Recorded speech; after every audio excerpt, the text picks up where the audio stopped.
we should all give up writing, but instead to not forget about the importance of oration. The inspiration for the Lectern series began when my aunt suddenly passed away back in December of 2019. Now, this was like right before the pandemic. So I got to actually go to the hospital and spend her last day with her. And I was fortunate enough to bring my recorder, and I kept it in my pocket. So I recorded her without her consent.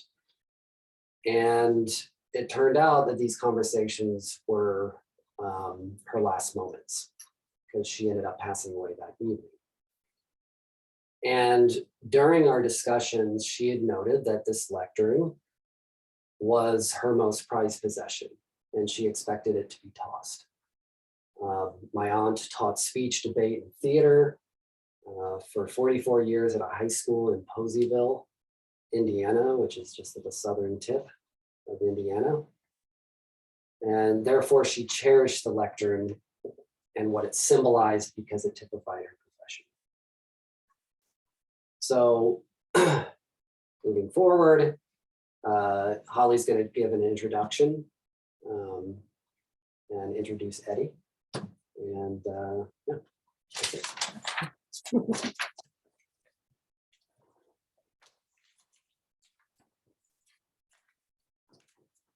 All right, so Edward Micus is a writer from Mankato, Minnesota. He was drafted for Vietnam in 1966, and he spent 9 months with the First Air Cavalry Division in Vietnam. After his tour of duty, he earned a degree and taught for years before receiving a graduate degree in creative writing from Minnesota State University, Mankato, where he also served as the assistant director of the MNSU Learning Center. He also taught poetry and prose at the university. Landing Zone, a book of short stories that he wrote, won the New Rivers Press Award in 2003. The Infirmary, a book of poems, won the Wick Poetry Prize, judged by Stephen Dunn. His poems have appeared in Poetry, Indiana Review, Seattle Review, the Harvard Review, the New York Quarterly, Midwest Quarterly, North American Review, Verse, and many, many, many others. So I met Eddie at a reading in the early months of 2020. And little did I know at that time that our meeting and our culmination of creative and passionate minds would create a catastrophic and global phenomenon, a pandemic. Through those long and bizarre quarantine months, we became steadfast pen pals. What started as a pen pal relationship became a mentorship, and then it soon became a friendship. Over the years, depending on who you ask, to me, Eddie has been Uncle Eddie, or Grandpa Eddie, or my very sweet dad that comes in and gives me super sweet compliments. But most importantly, Eddie has become a dear friend of mine that I've learned from so many times, and I'm still learning. I'm so excited to welcome him this evening as our very first speaker at the Lectern series. Eddie's writing has a very delicate rawness, and he writes about difficult events. Sometimes they're littered with humor, with crass language, but underneath there always exists a fragile meditation on the elements that make us all human. So with that, I would like to introduce my dear friend, Uncle Eddie, Grandpa Eddie, Eddie Micus.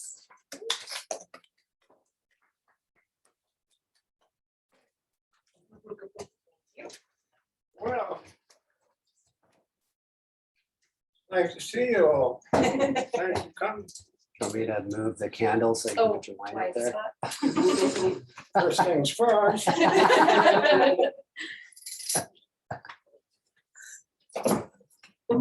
Thanks, Paul. Excellent. Thank you for inviting me for the inaugural thing, and I hope it continues, for the next few years. Thank you for coming.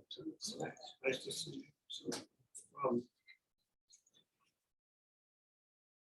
it's a grand book. That's fiction, and this is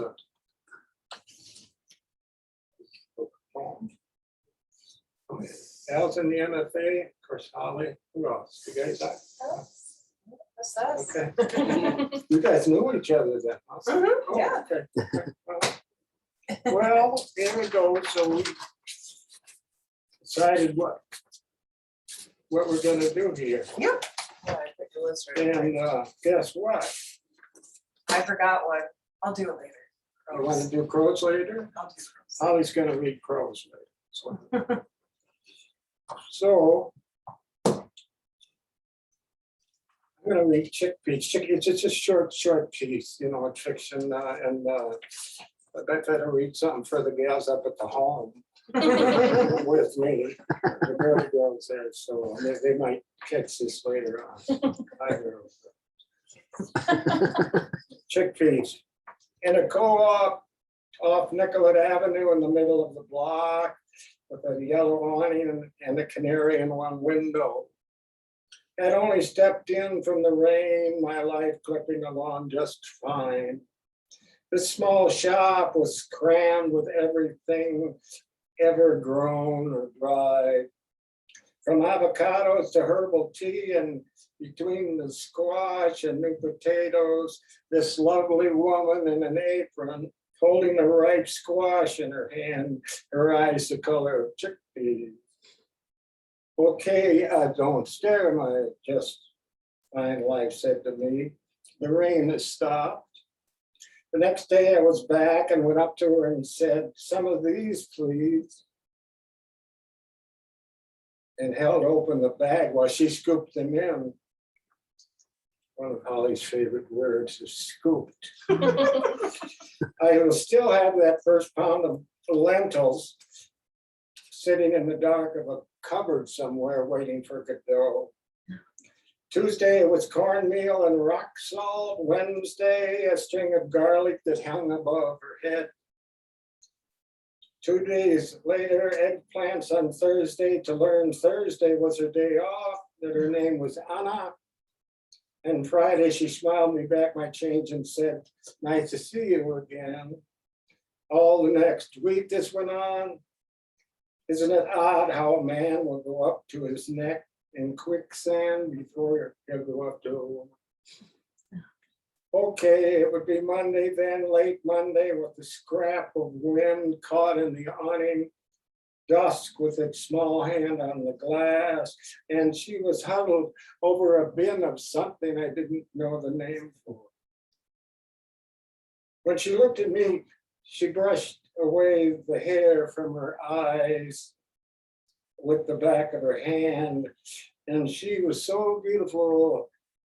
You would love her in a very small room or in no room at all. Anna, I said, going up to her, that word a stone for the throat. Anna, I said, my pantry's full. Oh. Oh, no. Okay, I don't know. I like that in it, if it was. It's a good line. Okay, good. Oh, we had this all arranged before I go. I'm a stagehand.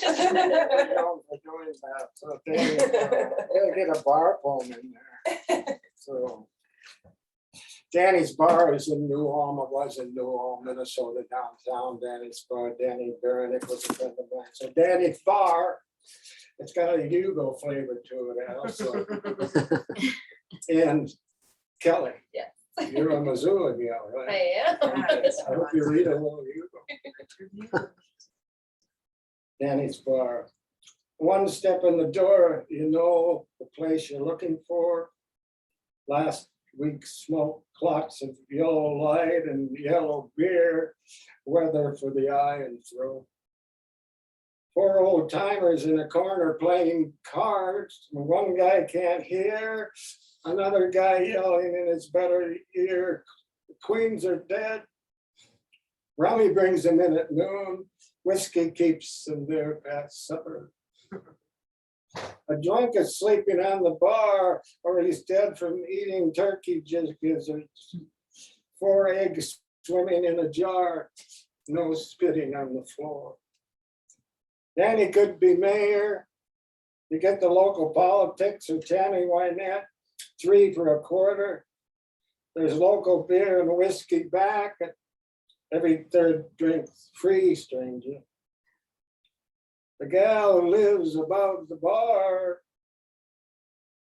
comes down to work at 4. Her smile's good. Another whiskey up. You'll swear you knew her once before. By 6 o'clock, you've lived here 30 years. You're buying drinks for regulars, and you ask the gal if she remembers you.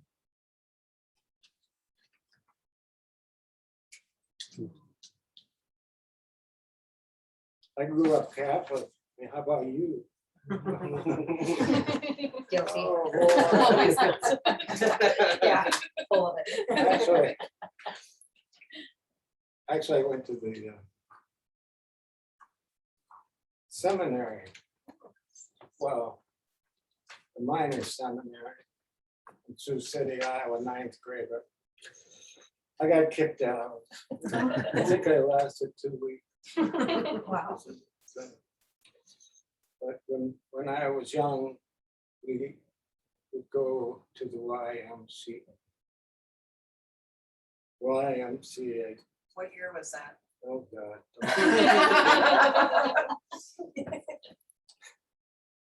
They made us swim naked at the YMCA. We were 6 or 7 years old or so. Dozens of us huddled along the ceramic shore, a cluster of behinds. The water was more green than blue, and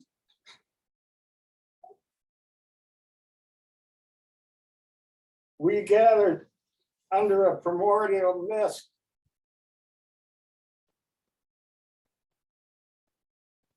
That trapped itself beneath the ceiling.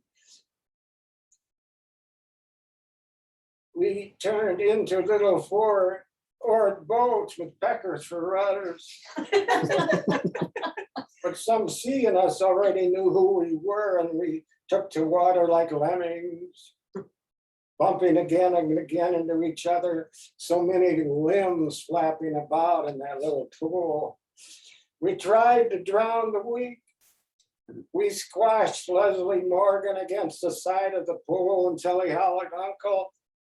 We dragged Fat Slogan to the murky depths and held him there and stuck rubber rings up his crack. We climbed on top of each other and fought 2 against 2 until the death, or until our nuts were crushed against the necks of our partners. We crawled amphibious back to shore, slid along the slippery tile on our behinds, waving our arms and chanting the chant from evil. We stood in the warm shallows and smiled, little yellow clouds rising before us. I don't understand, our mothers would say, why they don't make them wear suits. We knew things our mothers might never know, and those things made us stronger. Jimmy Laurel had a birthmark on his ass, the state of Louisiana. Justin Rail had no testicles as far as we could see. On the diving board, Dutchie Odell's pecker had a hook on the end. Tommy Anderson's hid beneath a jacket of skin. And when we straddled the rope that strung the bobbing boys between the deep and shallow ends, riding it cowboy, one hand waving the wet green air, a sensation crept through our groins, half pain, half pleasure, a kind of sex. Well, you wanna read crows? I could be cross. She likes crows, so I was supposed to read it with my intro, but do we have it? yeah, it's in the very beginning. Okay. There you go. You want your wine for your break? Yes, ma'am. So I failed to mention in the beginning that I was a huge fan of Eddie's 10 years before I met him. I had actually found his work in the infirmary when I took my very, very, very first creative writing course as an undergrad who was not destined to be a creative writing student. And I remember thinking, war poetry, I won't like this. And I read a lot of the selections from this book and I just fell in love with them. But this is one poem I've always just been astounded by. Crows. Oil struck in Iowa, your wet black skims these fields. Dot on a fence post eye, then 8 upbeats to a scale on wind. The check in a kid's crayon at 200 feet. Bow tie for a cornfield suit, the groom unstrung wire. Any sky beside you makes a lovely bride. You're the best news on the wire. You stare down man's worst weather. You're the pupil in God's one good eye. Sounds better when you read it. I read it a lot. Thank you. Thank you. She will return. Sure. So, thanks, Holly. Well, Oh.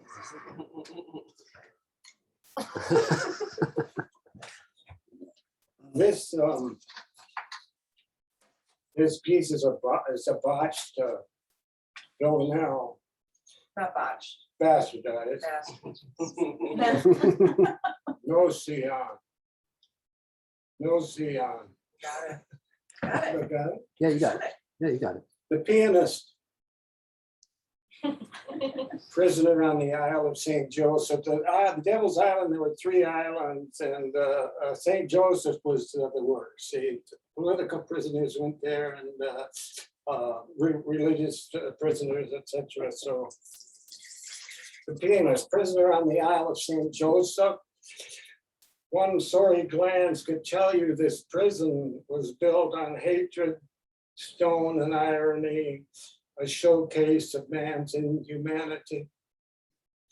The sun should be locked up in asylum, raw wind should rip the sky into pieces, sky that has wept salt black stones for centuries, not this pour of blue on blue each season, not these breaths of wind, tropical breezes playing a concerto in the palm trees. No mercy droppeth from these heavens.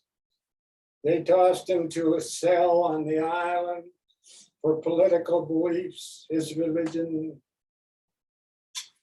Darkness and a deep despair swallowed him inside a stone box in the company of starving rats, screw worms, filth, and disease. The sound of howling from the asylum, a requiem before the guillotine, coconuts cracking the skulls of humans. Oh, for a hard rain to drown the voices, say that nosy on his mother taught him at home in Beaucheron when he was young.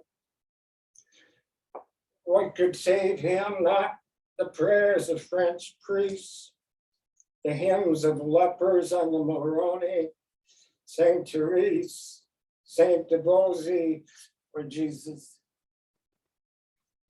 He cracked his head against the stones again and again, but couldn't get the job done.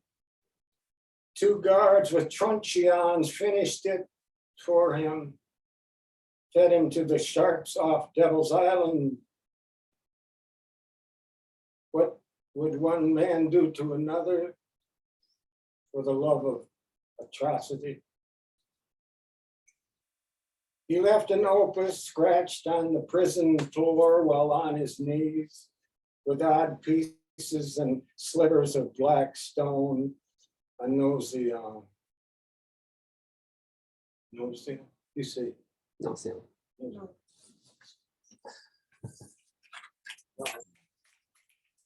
There's booby trap. Oh,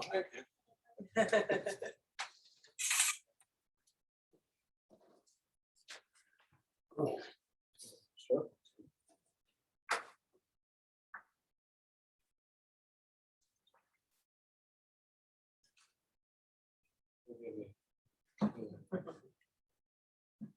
That's what happens when you get a book published. You just have to spend time just flipping through casually. Oh, don't mind all my work.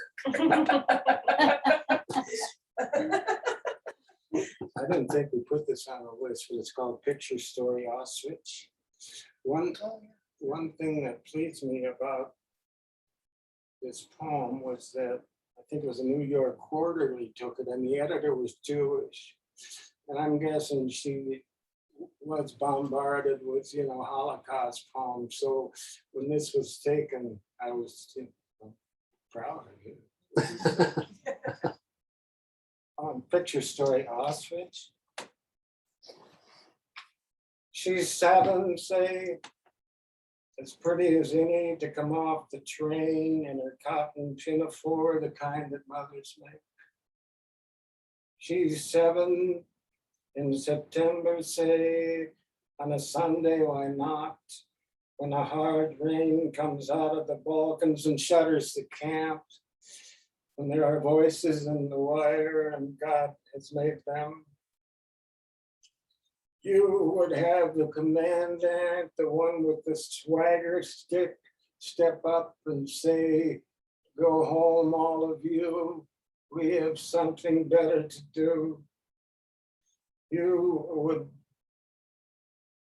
have the sun break out like an inmate from an asylum. That even the soldiers who herd the children, who hurry home to stroke their children, that even the guards who sort teeth look up from their piles. It's just a little joke September plays, and she is let off anyway. You have this photograph of a girl of 7 in a pinafore by a train in September, say, on a Sunday, why not? Bury her face deep in your face. Here is the blessing she leaves for you, a kind of gift. You never knew her, couldn't really love her. This lovely smoke she makes, never sister, never daughter.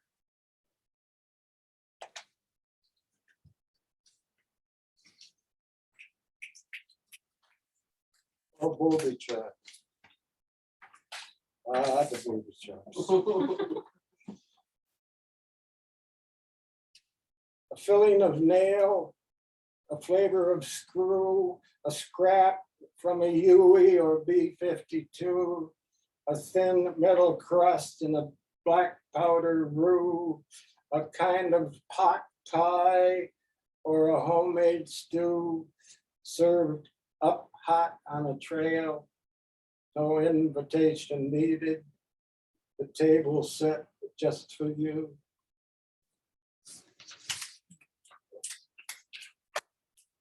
There's the M16 round, it's about a 22 long. So it is, no much bigger than a 22 bullet. And the barrel was so designed so that the round would tumble upon impact. So this poem is called M16 round.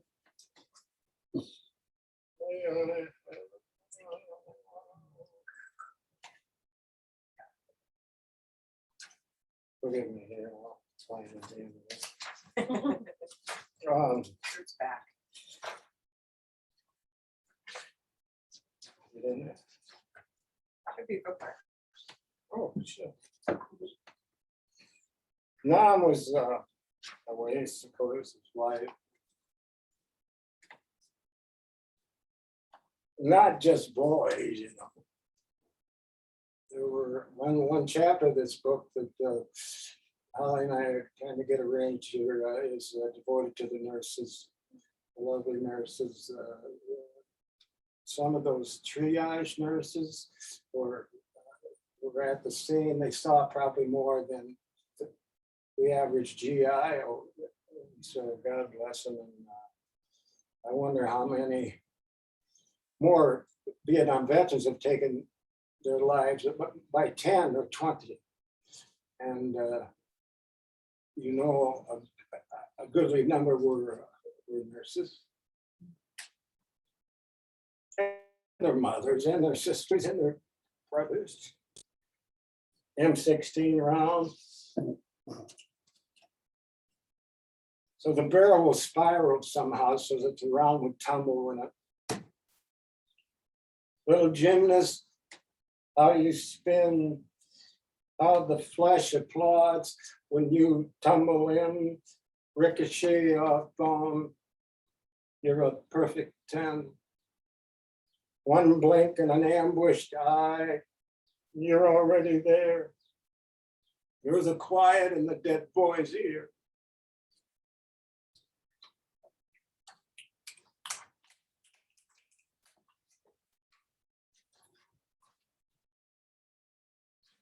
How we doing? I'm doing good. Everyone good? Good. Yeah. How are you doing? Yeah. A lot of papers up there. Yeah, these ambushed me a lot. The judge liked it. So. Oh, the ambushment. The moon has a mood. The moon has its bad face on. We slip down the draw to the valley floor and circle the village. Here, fire pits and small gods live. Children are sleeping their sleep on straw mats, and they are beautiful in their yellows and blacks. They're beautiful, they're sleeping. We have come so very far to find them. They are beautiful, they're sleeping, let us wake them. Oh, the moon has a mood. The moon has something to do.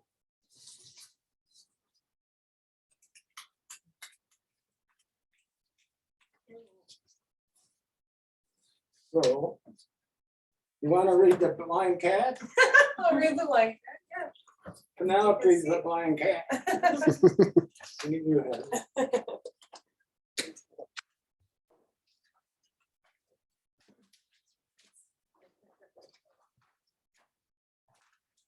So, like I said, Eddie mentioned, I have a blind cat.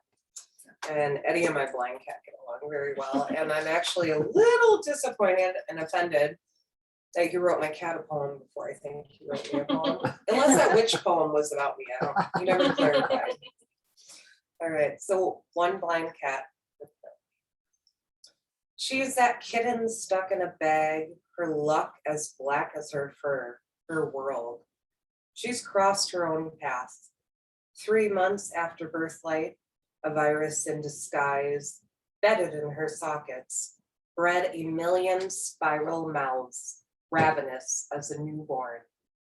They fed on her eyes from a bowl of bone, kitten fresh, tender green and yellow gelatin, and saved the black licorice for last. Dark dreams find her this way,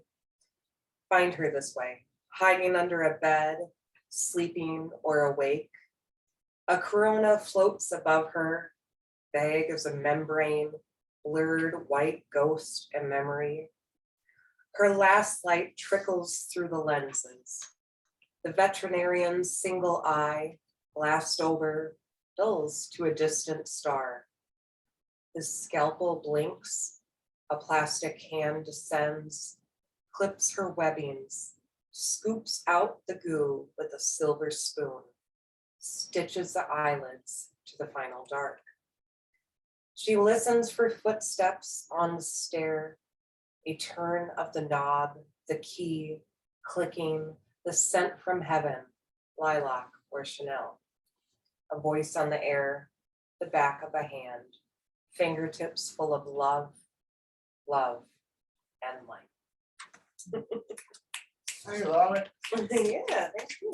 Always pronounce it.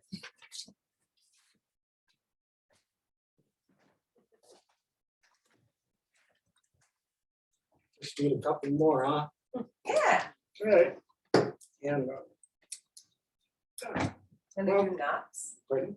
Got Oh, knots, okay. missed knots over on the left. One chapter of this board book, if it, when it gets published, is devoted, or 2 chapters all about mom, and then 1 chapter is about the nurses, 1 chapter is about the mothers, and then there's the concluding chapter, which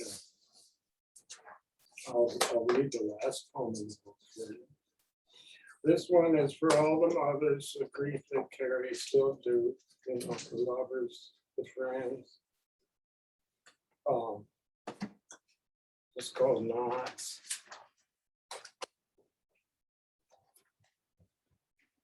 Album, she thinks, are too comatose for photographs.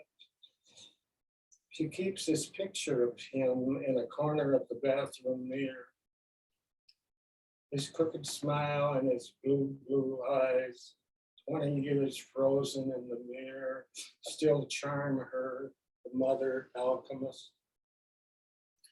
She gets the morning news, the might have been, the boy and his lovely wife, the family at her home say, or a picnic beside Lake Wren with the grandfather, unborn. If he'd only drafted into the Army's marching band, not the infantry. If he could play percussions, not artillery, violin, not M16. He hugged his friends lined up at the depot and saved the mother for last, before boarding the bus, before his departure, before his dying. Of the not easy enough to stand behind a boy in front of the living room mirror and hand that secret down. She tied the Windsor.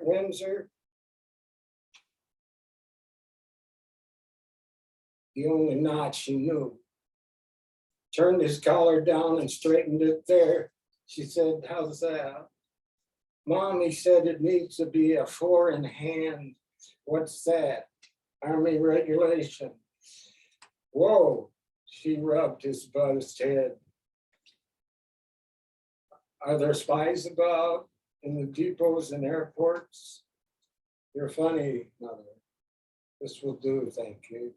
And the mother took the picture in the backyard, the sun at her back. She thinks of the mirror as memory, a knot that unravels day to day, such irony. She would not remember which memories of him leave her. Bless the photographs, those catalysts, she says. It is his death day. She takes his khaki shirt and black tie from his closet, puts on the shirt and loops the tie around her neck, but fumbles with the tie making. And after 4 tries, surrenders. The mother blood remembers things, takes pictures of its own. The fire making,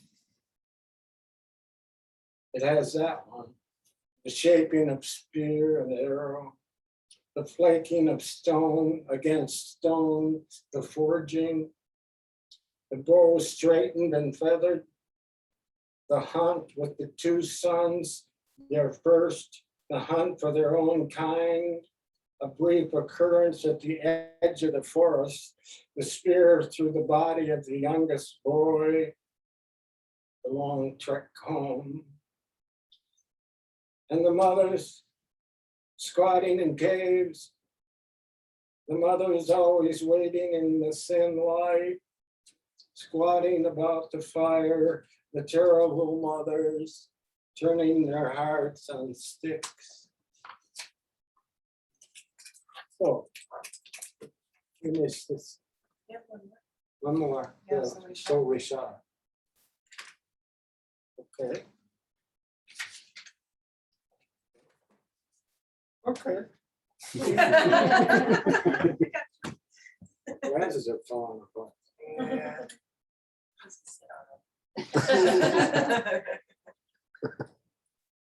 So we shot. We like to shoot things, boys being boys. We shot flying and crawling things and swimming and walking things. We shot birds and parrots and gulls and beautiful things we didn't know the names for. We shot monkeys and gibbons and lemurs and deer and pigs and dogs and turtles. We shot oxen and water buffalo in the rice paddies and bet how many M16 rounds it would take to buckle one to its knees because it was big and stupid. We shot tigers and elephants. Because we rarely saw them, we rarely shot the enemy. We shot Vietnamese women and children in their yellows and blacks and a goodly number of old men. And if any of that were not enough, we shot each other. Then we went home and shot ourselves. Okay.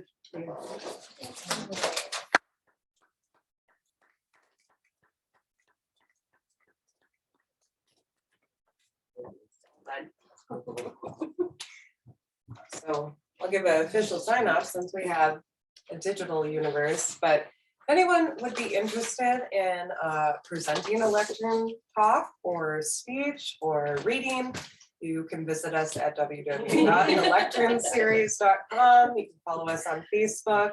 Thank you all for coming. Thank you for participating. It's been a lovely evening. Have a great night.